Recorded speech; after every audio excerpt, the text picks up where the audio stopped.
Eva, and I would like to welcome you to another episode of The Charm of It, my podcast for knitters who share my fascination with the nitty-gritty details of our craft. If you're a returning viewer, it is so nice to see you again, and if you're a new viewer, welcome to my little corner of the internet. I'm glad you found your way here. Apologies for the wet hair. It's just been one of those days where there was too much to get done and not enough time. So if I don't podcast now, I won't podcast at all, and I do not blow dry my hair. So this is mainly going to be an episode about projects because I have several finished objects to show you and I don't have a lot of time, but I also will check in about the frog along thing that I'm doing. It's not anything official, but I would love company. And I will talk about knitting while reading. I think I might have talked about this before, but I still get a lot of comments about it whenever I post on Instagram, so I thought it would be nice to revisit it. And I'm drinking an iced cafe au lait because it's still hot here, but a little less hot than yesterday. Okay, so my first finished object are the summer Meadow socks. Whee! And these are a gift. I knit them out of Knit Pick Stroll in the grass colorway, and they're for a friend whose birthday is later in August, so I'm really glad that I could finish them up. I thought I was doing the blueberry waffle pattern, but I had misremembered it, so instead I was doing my own little pattern, and I wrote the specifics of that on the project page if you're interested. I actually really like how the inside looks. I love that texture. So here's in comparison. But yeah, I think these will make a really nice cozy sock, and they took 76 grams of yarn, so not too bad. They're for a men's, I think, size 10 foot. I can't remember exactly what shoe size he wears. And the toe I used is the My Favorite Toe from a Knitty article by Kate Atherley, and that's also linked in the project page. And I like it because it's a little more shaped than a lot of the toes, and you do that by staggering your decreases. So you do one decrease, then 3 rounds plain, and then another decrease, 2 rounds plain, and you repeat that one. And then you do every other round decreases for 3 times, and then you just do decreases every round until you get to the toe. My friend has longer tapered toes than I do, so I went a much tighter than I would for my own feet. Yeah. I always enjoy knitting socks, and these have been my social knitting, so it's nice to have those ready before his birthday. Then I will do my surprise finished object, and these are a little pair of mitts, and I knit these as a test knitter for Kyla, who does the Arctos Knits podcast, which is one of my favorite podcasts. I love it, and I absolutely love how these mitts turned out. Because I'm using manual focus, I'm not going to, shove my hand at the screen, but I will try to take some photos to insert later because not only are there these beautiful leaves right on the hand, but there's also little leaves on the thumb. I'm not that flexible. Whee! So I absolutely love them. I knit them out of Malabrigo Rios in the Sandbank colorway, which is the same yarn that I used to knit the cowl I showed you a couple of weeks ago. And you might have remembered that when I knit that cowl, I only had 1 skein of the yarn, and so I was playing a bit of yarn chicken. Well, the knitting friend who gave me that skein when we met up, when she got home from her trip, she sent me a box full of 6 more skeins of this, which is incredibly generous and exciting, and also some teal yarn that's also Malabrigo Rios, I think like 5 or 6 skeins of each. So incredibly generous. I'm going to use some of that to knit up a scarf for my boyfriend later. I'm sure you'll see it. But yeah, so I'm so excited that I have little mitts to match my new cowl because that's an accessory combination that I really enjoy. And the pattern was incredibly fun. It used very little yarn, just under 80 yards, so I think it would be a great scrap busting project, as well as a really nice gift project. And I will let you guys know when they come out. She did say that I could show them now, and I know that she has other test knitters working on them. But yeah, I think they took me maybe 2.5 hours each from start to finish, if that. might have been even less. They were a really quick project. It was less actually because I started knitting one. It doesn't matter about the particulars, but yeah, I would say that this was probably maybe an hour and a half each. So really fun, quick, and I cannot wait until autumn comes and I can wear them. And finally, I did finish my The Night is Full of Stars shawl, which is what I've been trying really hard to finish knitting before August 18th. Although with how warm it's been, I don't think I'll get to wear the shawl because it's an outdoor wedding, but maybe it'll cool off.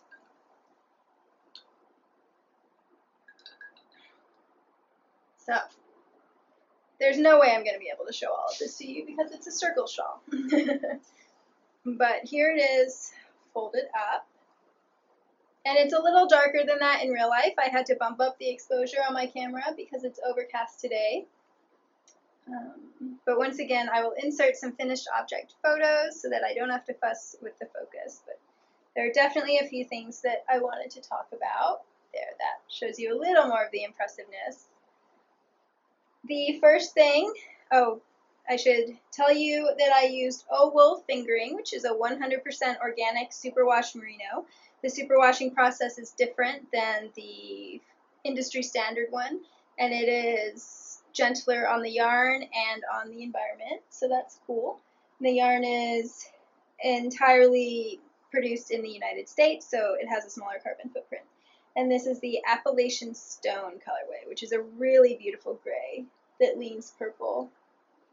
And that's definitely one of my favorite colors. The beads are Miyazaki triangular 5/0 foil lined beads. I got them on Etsy several years ago for a different shawl that I knit and then frogged. So,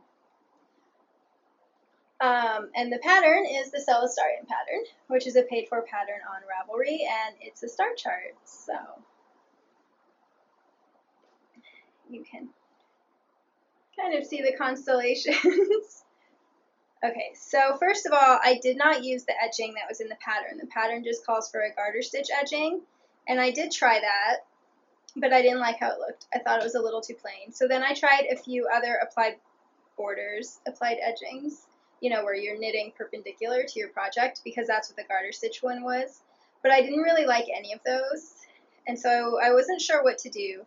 And finally, I decided to search Ravelry for other pie shawls to see if I liked one of those edgings better. And I found a free pattern that was in celebration of Elizabeth Zimmerman's 100th birthday, I believe, which is wonderful. In case you don't know, Elizabeth Zimmerman is the inventor of the phrase pie shawl. And this knitter had created several pie shawl patterns. And I think the one that I used is called Camping, but I used the edging from it, and I absolutely love it. And of course, now I'm not going to be able to show it to you. Maybe it looked, I think it was easier to show you when I had more of it folded. Hang on. There we go. So it's this really pretty scalloped pattern, and it is not knitted on, so you don't have to work perpendicularly, which is nice because I don't like having to turn my rows at all. So having to turn them every few stitches is kind of annoying to me.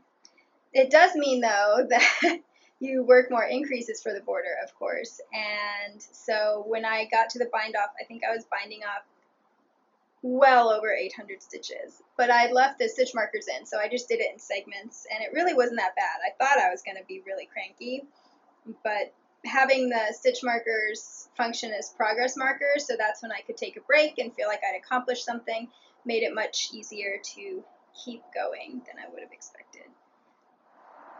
Now you can see the scallops in all of their cuteness.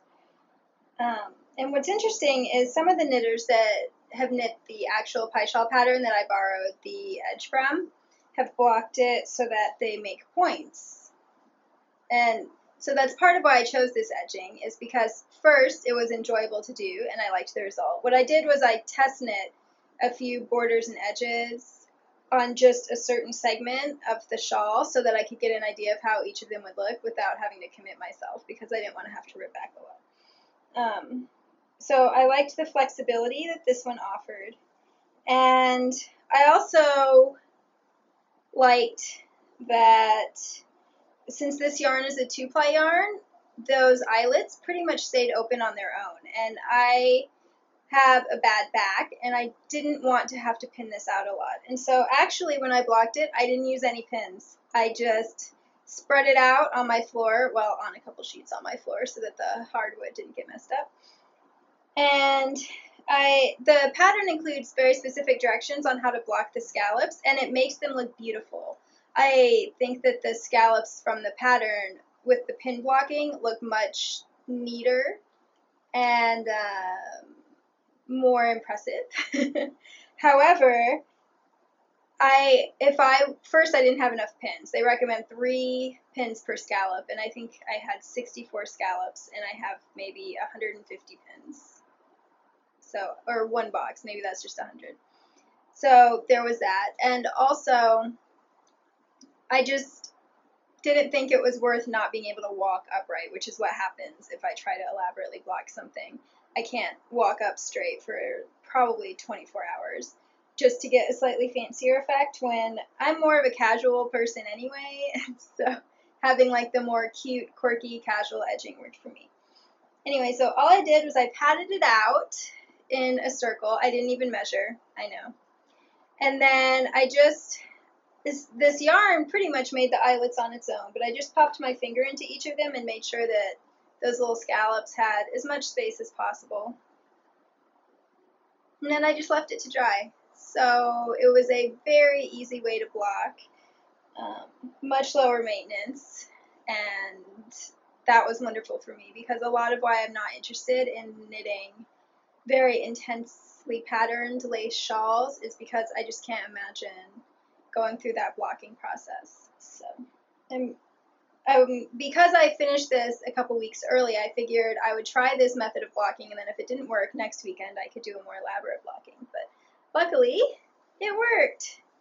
So I will try to demonstrate what it looks like worn. It's quite long. I'll insert some photos here so that you can see how long it goes, but at least you can see what it'll look like on the top. Kind of over a dress, I'll be wearing another sleeveless, dress. I was trying to think, but it has thicker straps. It's not like a spaghetti strap one. And so, yeah, I'm really pleased with how it looks, and I hope that I get to wear it for the wedding. I'm a guest. I'm not in the wedding, thank goodness. But I will try to get some photos from that day. I know a couple of people have requested that, and I will definitely do that because I want pictures too. It's not often I get dressed up. And as I said, I absolutely love this yarn. I think it's beautiful yarn. I would definitely knit with it again. What else is there to say? Oh, so for this shawl, I understand why it's knit in a circle as a pie shawl because it's a constellation map.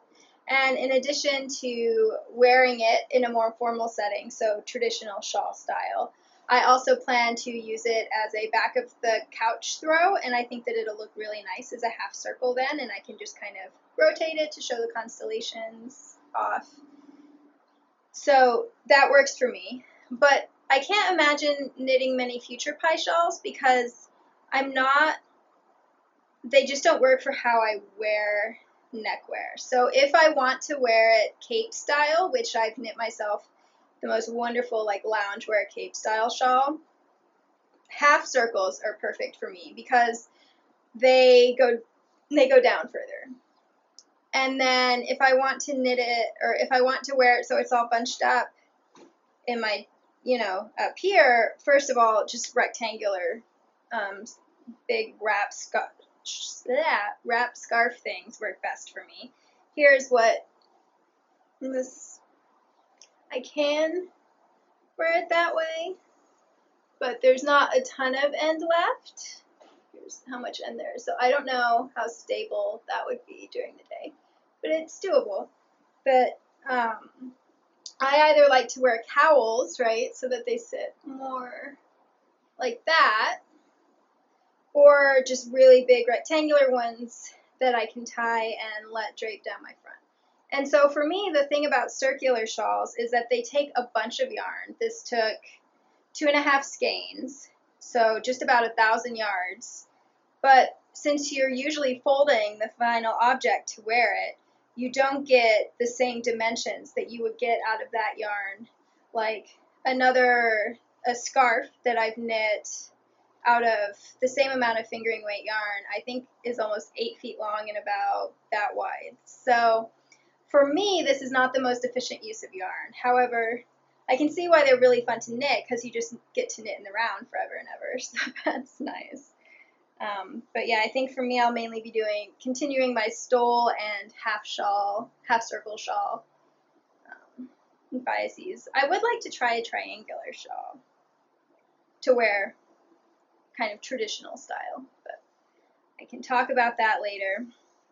And I do have blocking wires for straight edges, so in that sense, I lean more towards the triangular shawls. But yeah, I'm really delighted with how this turned out, and there it is. I can't wait to be able to put it on my couch as well as wearing it. I would love a sweater knit out of this oval fingering, although I'm not sure, since it's a super wash, whether it would stretch out or not. I will talk more about that later. I do like how simple it is to fold pie shawls, and you get these lovely little wedges. I think that's fun. And those are all of my finished objects. So, not too bad. I think I'll do works in progress next.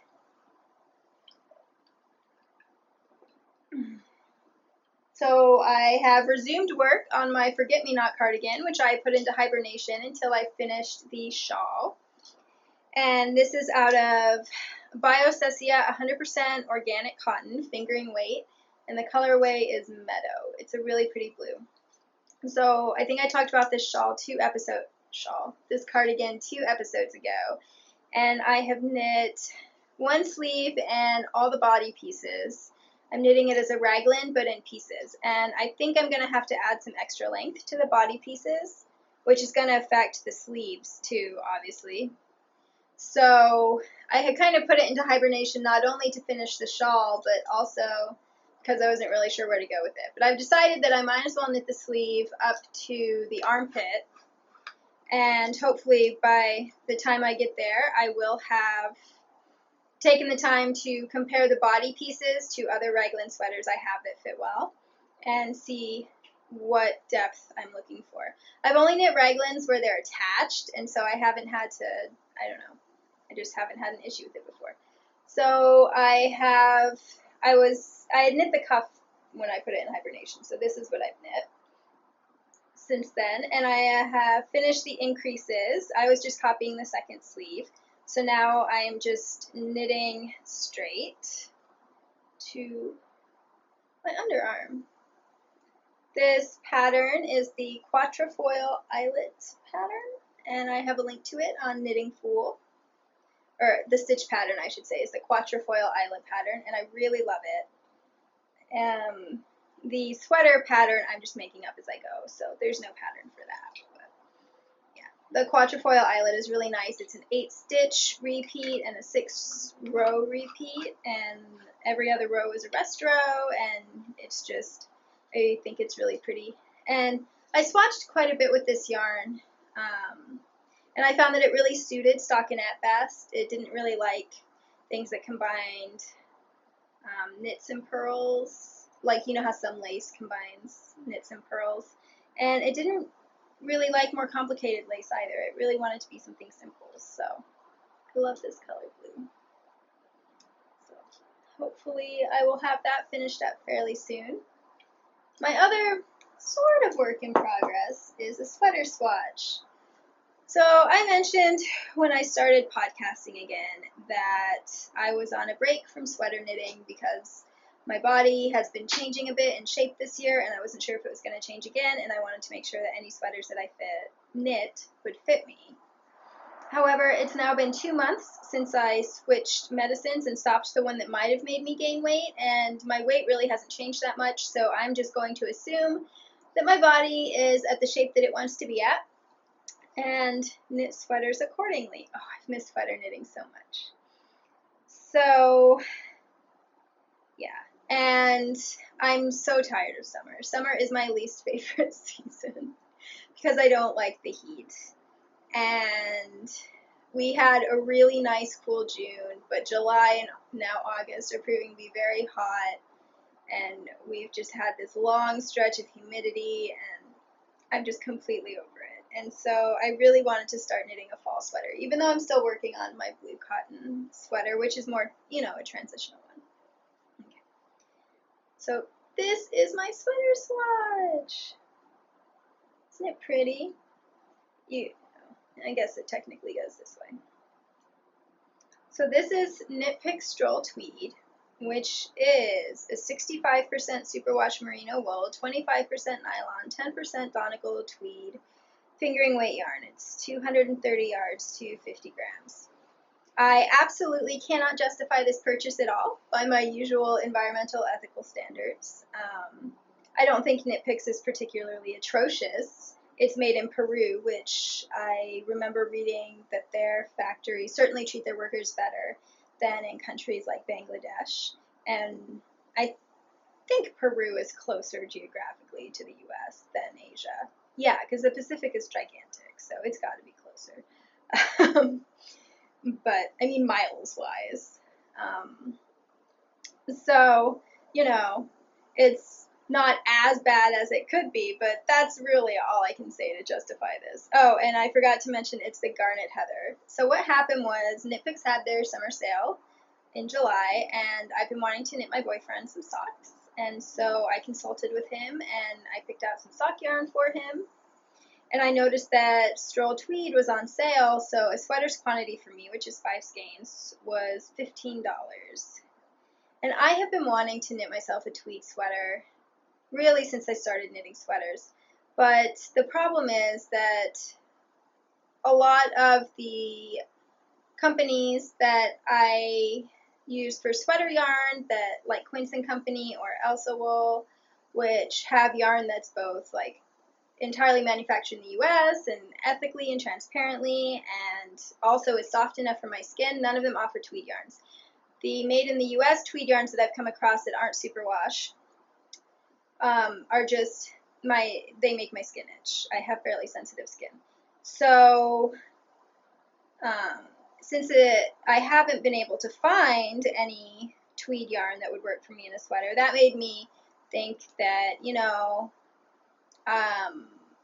it would be less bad for me to buy this in a tweed yarn than it would in other yarn. And I also absolutely love this shade of dark red. It's kind of in between the more brown maroon and a more wine red. It's what I would call like a true burgundy. And finally, I'm curious about how superwash behaves in sweaters because having used the O Wash fingering yarn, I think that would make a beautiful sweater. But I don't know if it would stretch out or not.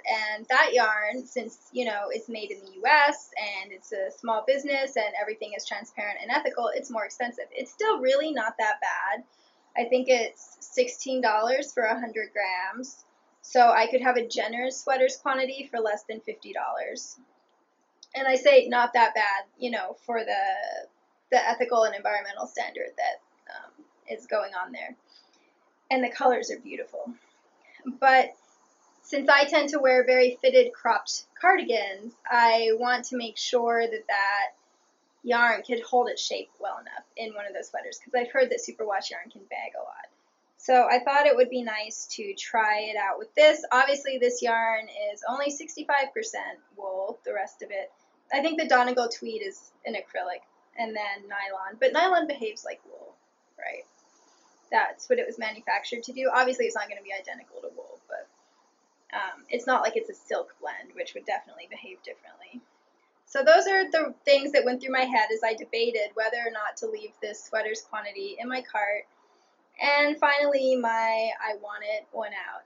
So I figure since I bought it, the least I can do is start using it right quickly. I plan to cast on socks for my boyfriend soon as well, so I'm not going to leave him out. Yeah, and this is the first yarn that I've bought all year, so.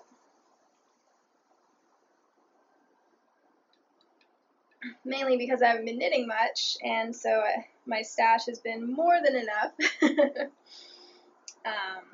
And the other reason why I wanted to start with this yarn was that I wanted to knit a very simple sweater just to check on fit and those kind of preferences before knitting some of the more complicated sweaters that I have in my mental queue. I don't think they're on my actual Ravelry queue.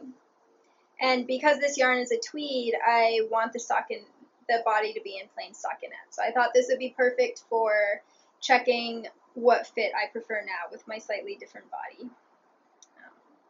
So those are all the reasons why I've decided that this is going to be my return to sweater knitting, although obviously I was knitting that blue sweater the whole time.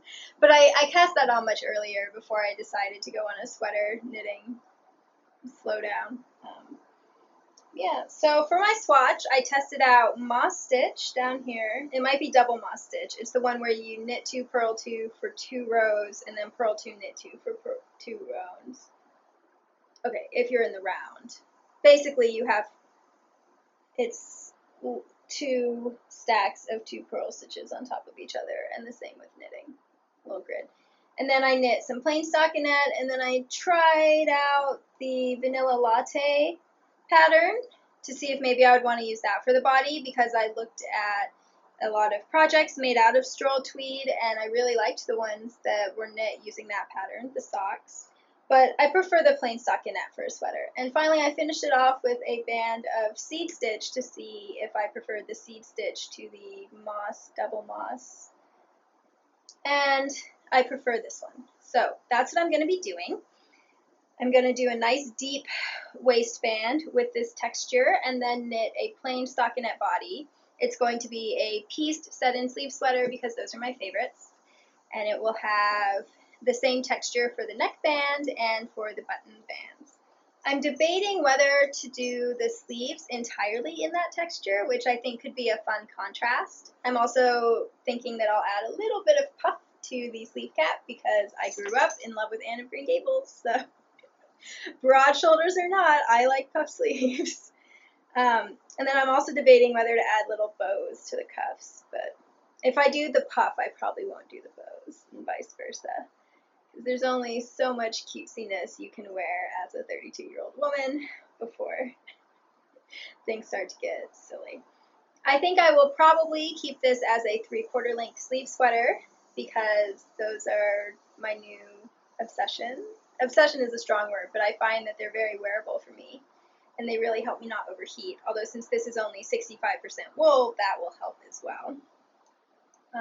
But yeah, so that is my plan, and I really I knit this up yesterday and I already blocked it, and I really like how the fabric turned out, so I'm going to go ahead and use these needles. I haven't measured the swatch yet.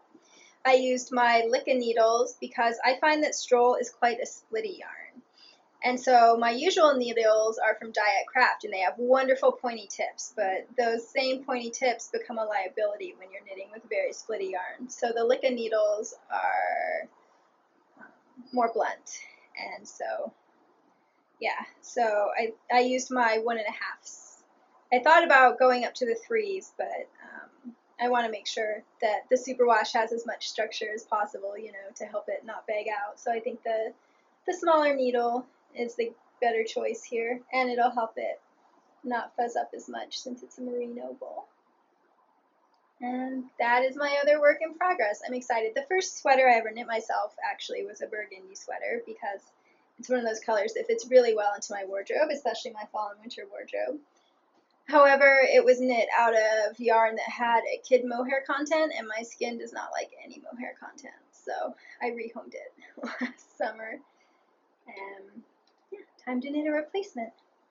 Speaking of rehoming sweaters, last episode I went through my sweater drawer and shared with you the problem children and talked about what I was going to do to help each of them get back to what I needed them to be. And I have made some progress. First, I found a new home for that brown sweater, which I am really excited about. So, yeah, that's great. And I have 2 people who are willing to give the gray sweater a new home. So I'm going to wait a couple more weeks on that and then just draw from whoever's interested. If you didn't catch my last episode, then in the show notes you will see a link to the sweater that I am rehoming. And finally, I frogged my purple sweater, my Sugar Plum cardigan. I know this doesn't look purple because the white balance is doing weird things. It's turning more yellow, but I promise it's a mauve. And this is Quince & Company Turn Yarn in the Dusk colorway, and it is just about 5 skeins. When I weighed it before washing it, it was 253 grams, which is a little confusing because I ended up having to cut off the neckband, which weighed 5 grams, and I know that I only started with 5 skeins of yarn, so maybe all the skeins were generous, or maybe my yarn scale can't be trusted. Who knows? So the Sugar Plum cardigan, it was rough to frog, I'm not going to lie. In some ways, it didn't take as long as frogging the mohair shawl that was beaded and I'd held the yarn double took. That took longer to frog. But this definitely was the most complicated sweater that I've had to frog. The other two that I frogged, wow, I'm going to stop using that word, I apologize, were both seamless pullovers. So there weren't nearly as many ends to find. I didn't have to take apart seams, and, you know, the sweaters were just, once I found those ends, and they didn't have button bands, right? They just had a neckband. This was a seamed cardigan, and it had an intarsia button band, and it had, I hadn't been sure what waistband I wanted to do when I knit the sweater, and so I did a provisional cast on, and then I did the waistband later. So for all 3 pieces, the 2 fronts and the back, it also had the afterthought waistband. So that was, so I couldn't just unpick the waist, you know, at the bottom and rip up. No. And I couldn't just start at the shoulder and rip down like I did, but then I would get to the waistband and then I'd have to find the other end and meet in the middle. And then I discovered that the sleeves, I had knit the cuffs in a reversible pattern, and just to make sure that I could wear the cuffs either folded down or up, I had done a duplicate stitch for those ends all the way up, like this much cuff, before weaving in the end. So it was baptism by fire. I definitely had to take breaks to save my sanity, but I found all the ends except somehow the neckband. I don't know. I couldn't find the neckband end to save my life. I found an end and I went to start pulling it, but instead of it unraveling the neckband, I was having to basically unravel it stitch by stitch. So obviously I found the wrong end, but I'm not sure how. So I ended up cutting off the neckband, which I felt bad about, but I mean, there's only so much you can do before, you know, you are no longer amused and just starting to go a little bit insane. So I try to keep my scissors out of easy reach when I'm pulling out projects, just so that I'm not tempted to abuse the use of the scissors and so that I save as much yarn as I can, but there also definitely comes a point when scissors are the best solution. So the way that I pull apart projects is I set up my yarn swift, which is, I think it's called the Amish style. It's a tabletop one that just sits so I can have it within arm's reach. And once I've found the ends and, you know, taken apart the pieces and whatever needs to happen, so once I'm at the point where you can just rip yarn and it starts untangling, I tie the yarn end to the swift and then I just swing the swift around. So basically the reverse of what you would do to take a yarn skein and turn it into a cake. And that is how I unravel the piece. And so then it's already in a hank. And of course it's got this kind of texture because it's been knit up. So then I tie it off and soak it in the sink with wool wash. And once it's soaked for a while, I just kind of thwack it against the bathtub a little bit, not too hard because I don't want to stretch the yarn too badly, and then I'll do that to just try to help it straighten back up, and then I hang it to dry.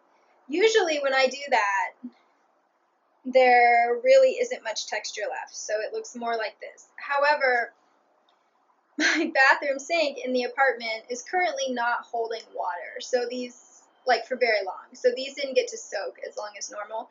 Plus, I threw them all into the sink at once, and I think that was too much yarn. I think that I should have done them in 2 batches. So these are not quite perfectly straight, but I think they're straight enough to knit with. What I'll do is I'll make sure that my gauge swatch, is using the same yarn. So then if there's anything, like, I'll probably cake up one of the small skeins like this. And if the gauge swatch is looking too bumpy, then I will rewash the yarn a second time to get it more straight. But yeah, so that is my process. Someone on Instagram asked me to film it. I will try to remember to film it the next time that I do it.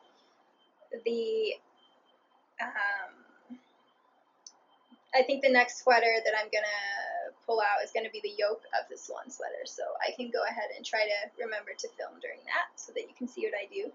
Although it's probably going to make you seasick because I just keep hitting the Swift so that it spins around. But yeah, so I'll be honest, this was the project that I was dreading frogging for all of the reasons that I mentioned. I knew it was not going to be fun at all. And I probably would not have started working on it except I knew that I would be filming another episode and that I told you all what I wanted to do this month, and I didn't want to have to check in and be like, I haven't done anything.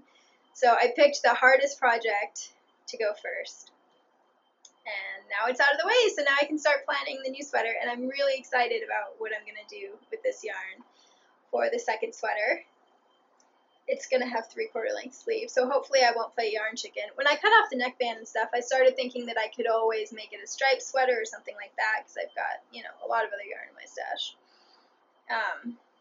But since I have almost 5 skeins, I think I'll be fine with a 3/4 length sleeve sweater. And I also want to make it fairly simple.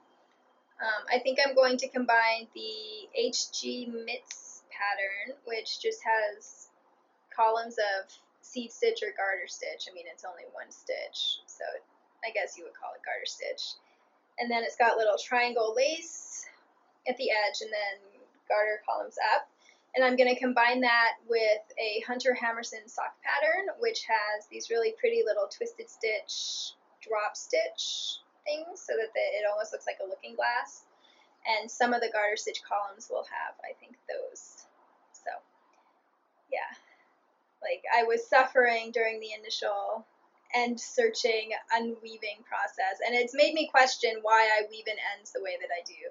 I mean, they're very secure, but then, given my tendency to reclaim yarn, maybe I should be weaving them in a less secure way. But then once I got to the point where I could just spin and, reclaim the yarn that way, then my imagination started going into overdrive. And so, yeah, basically I have $60 worth of sweater yarn for free. Yay! Except for my time. But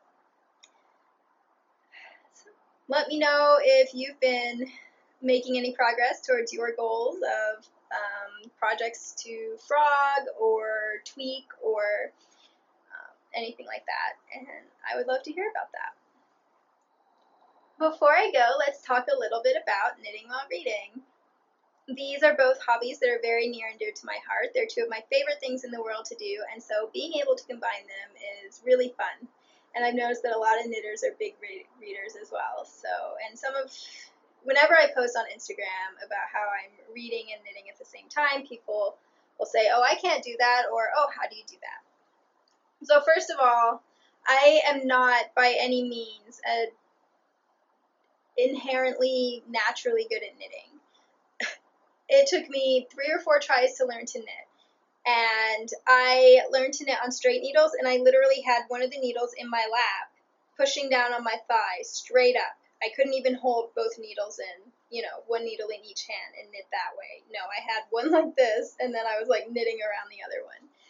So knitting is entirely a learned skill for me. There's nothing inborn about it. And I say that so that you know that it's not like I have special super knitting skills that let me knit while reading and you just won't have access to them because you weren't lucky enough to be born me. I don't know. That is far from the truth. If I can learn to knit while reading, I promise you that you can too. There are obviously ways to make it easier. And first off, if you don't want to knit while reading, like if you want to be able to look at your knitting the whole time, there's always audiobooks. Audiobooks can be pricey, but I encourage you to check and see if your library has an electronic branch, because my library does, and I can check out audiobooks right on my phone. I can download them, and then I can just listen to them wherever I am, and it's completely free.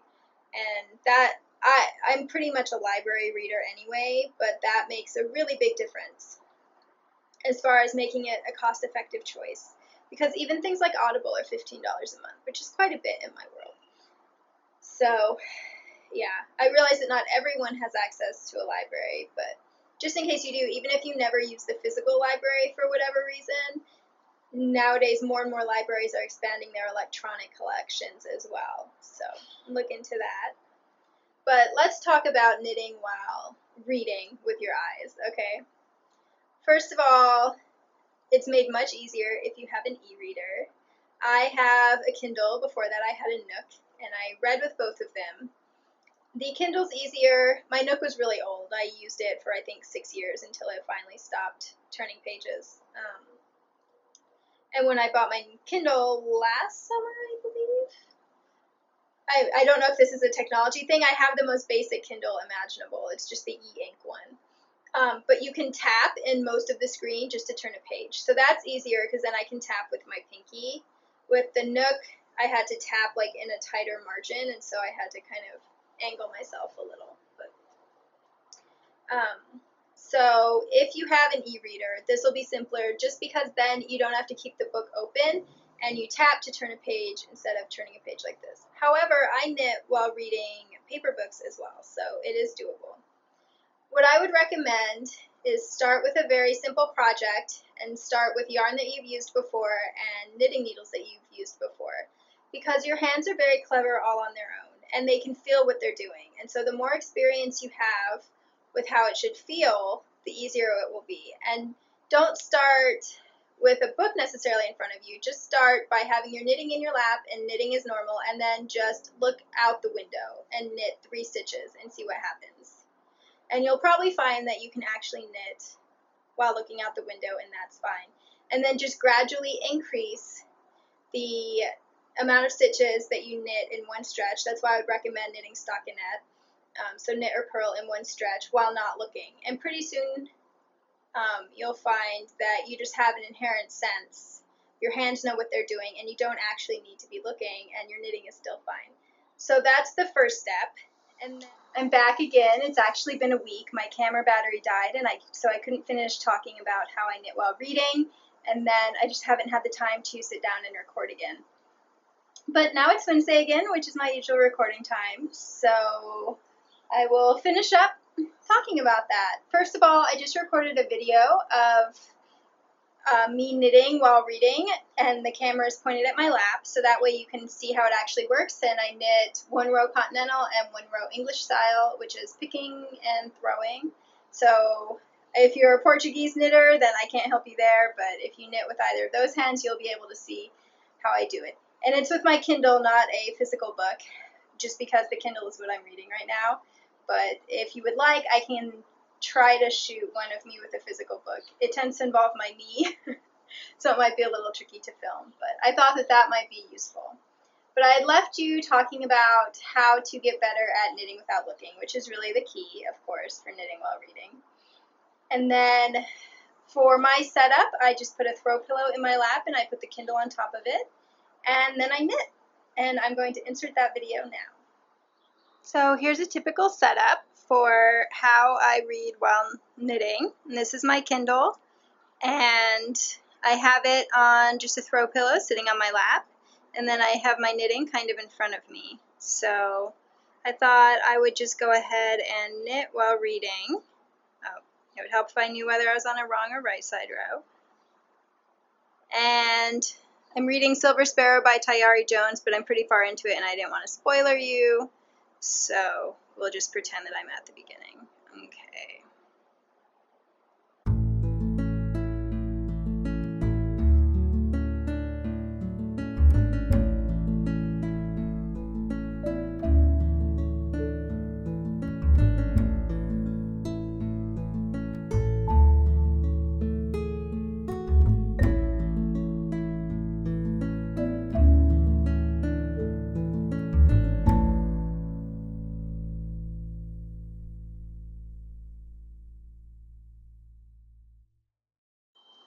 So hopefully that was helpful.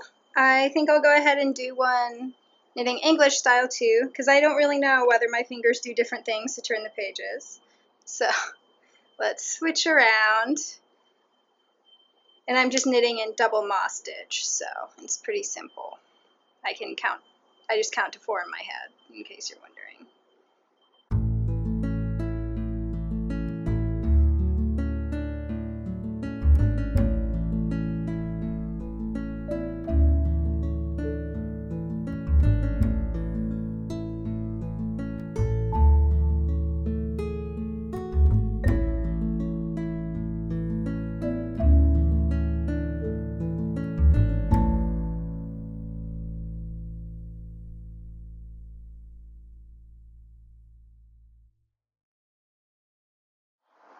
Hopefully that was useful. The other things that I wanted to talk about were how I keep track of a pattern while I'm knitting. I mentioned this briefly in the video. Basically, if it's something that involves counting, fairly simple counting, then I can just do that in my head while I'm reading. I know that not everyone is like that. I've always counted things in my head. Even as a kid, I would count like the cracks in the sidewalk as I walked, so that's just one of those things. It's how my brain works. But yeah, so for me, as long as it's a steady rhythm that's, I don't know, anything less than 10, then that's really, I can do that while knitting or while reading. If I'm doing some kind of cabling project, then it depends. If there are quite a few rest rows, I can do that while reading, because then you're doing mainly simple rows, and then when it's a cable row, I just look more. But if it's something like twisted stitches where you're cabling every row, I can't do that while knitting. And any kind of complicated lace, like anything that involves decreases other than knit 2 together and slip knit, I would rather just knit that on its own and not get a book involved.